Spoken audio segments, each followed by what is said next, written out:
Good morning, everyone, in sports. Welcome to Week 8 of the Friday Football Frenzy on a Saturday morning. I'm Stan Pamphilus, along with Luke Notstein. And Luke, not many thought that North Buncombe Roberson would be a big showdown in the MAC in Week 8, but both teams have really turned things around this year. That's right, Stan. The Blackhawks entered the day with a record of 6-1. The Rams 4-2. Roberson also undefeated at home, but North Buncombe had every intention on stopping that streak. Roberson all ready to go. North Buncombe fired up as well. Let's pick it up in the third quarter. Rams looking to move the football. Darian Payne looks for Jake Hendricks, but it's off his hands, picked off by J.T. Bateman for the interception, and he goes deep inside Roberson territory. Blackhawks would take advantage of the opportunity. Chase Parker to Jake Riddle, who stretches for the goal line, but he is down at the 1. North Buncombe knows exactly what to do from there. Just hand the ball off to their big fella, Dylan Bowles, who smashes his way into the end zone, and the Blackhawks increase their lead to 32-0. However, the Rams get some offense going just a few minutes later in the ballgame. Darian Payne to Seth Coleman on the outside. Coleman shows off his speed and picks up 25 yards to move the chains for the Rams.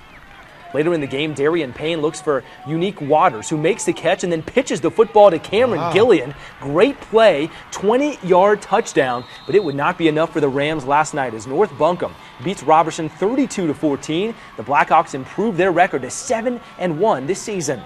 Battle for first in the Smoky Mountain Conference. Robbinsville Knights hosting Murphy. Robbinsville had lost 11 straight to the Bulldogs. First quarter, Knights on top 3-0 after a field goal. Murphy's Dalton Kent finds Deion Johnson, who's so fast you don't see him until now. Big game for the Bulldogs inside the 5. Later in the drive, Murphy takes advantage with a short touchdown run. They're on top 7-3. Fast forward to the second quarter now. It's Robbinsville's Cruz Galaviz, who's had a big year, had a big night last night. He bounces to the outside. Watch him make a nice little move there, breaks the tackle, gets the ball inside the Murphy 5-yard line. Robbinsville in business. Sets up quarterback Skylar Matheson, who drives across the goal line for the score to put the Knights on top 10-7. Robbinsville an impressive win, 30-21. 7-0 overall, 3-0 the conference, and now they've knocked off the two big dogs this year. Big year. Yeah, certainly a big win there. Let's go to Enka with the Jets looking to play well against powerful Asheville. The Cougars are 30-5 all-time against Enka. First quarter, Tevin Salters airing it out. Two defenders bobble it. Goes right into the hands of Neil Hutchins. Touchdown Asheville. Cougars up 14-0. Ensuing drive, Hunter Graham fires down the middle, picked off by Jave Jones, who shows why he's one of the best players in the area, all the way to the house. Asheville increases their lead to 21-0. Jones just getting warmed up, the band just getting warmed up, and yeah, there will be more to come from Jones later in this game. On the next drive for Asheville, Tevin Salters keeps being aggressive. Cameron Ray makes the diving catch inside the 10-yard line. He got his foot in bounds for the big first down there. Then Christian Green goes right up the middle, untouched for the score, and that makes it 28-0 Cougars. We showed you Jave Jones on defense. How about Jones on offense? Up the middle, untouched, 70-yard touchdown run. Asheville beats Enka last night 62-0. Unbeaten Irwin and McDowell. Heavy rainfall about a half hour before kickoff leads to sloppy conditions. Irwin's first drive ends with Colby Maltry taking it in from 5 yards out. Hello, in the hole, but I've scored. 6-0 Irwin.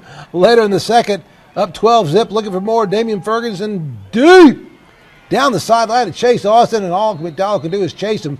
It's 20-0 after getting 2. Titans looking to make a move before the half as Casey Ray takes to the air. Watch C.J. Thompson. He'll have none of that. Cuts in front of the offensive receiver, and there he goes, makes a nice move, and nobody's going to stop him. All the way to the house, Irwin wins big, 47-0.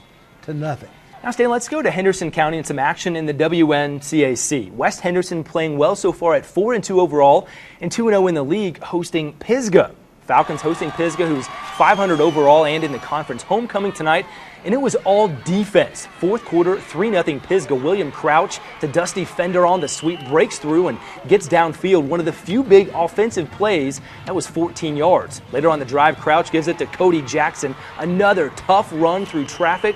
Cole Anderson makes the tackle, but the play results in a first down. West on the move. 4th and 1 from the 6, just over 5 minutes left. They try it again, but Fender trips over his own man. Lucas Hall makes sure, and the Bears let the refs and the crowd know.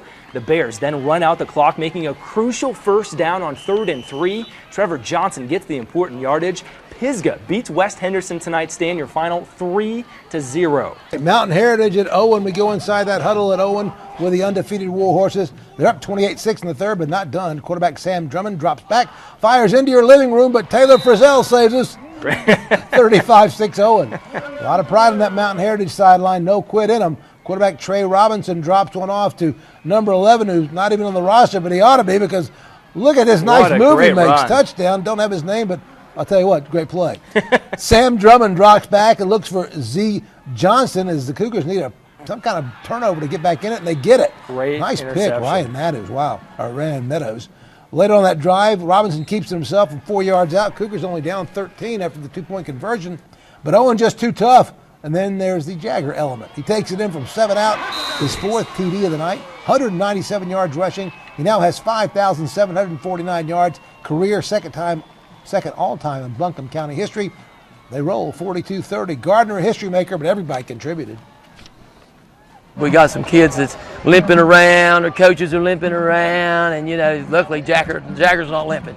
So that's good. So, yeah, he's a special young man, but right now I feel like every one of these young ones are special people. All right, Tuscola on the road at North Henderson last night. North winless, but still fired up to play. Pick it up in the first. Ashton Woodring for North gets picked off by Lucas Campbell.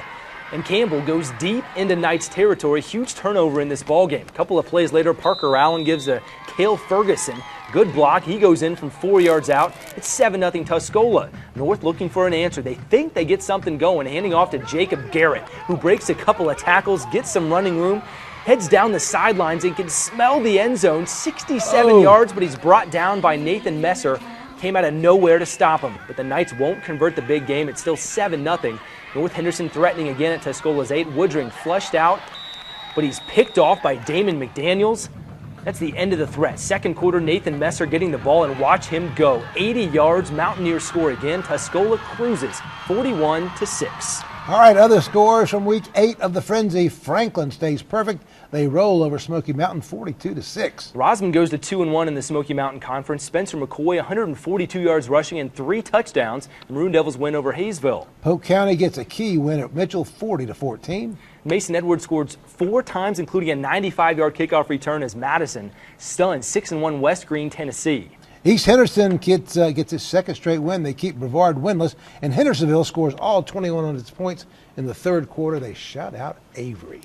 Once again, another great week of games, and some of those undefeated teams looking really good last night. We got some showdowns coming up in the ensuing week, so the season's starting to really build. Absolutely, and don't forget top 5 plays coming up Sunday night. All right, that's it for us. Have a great weekend, everybody. See ya.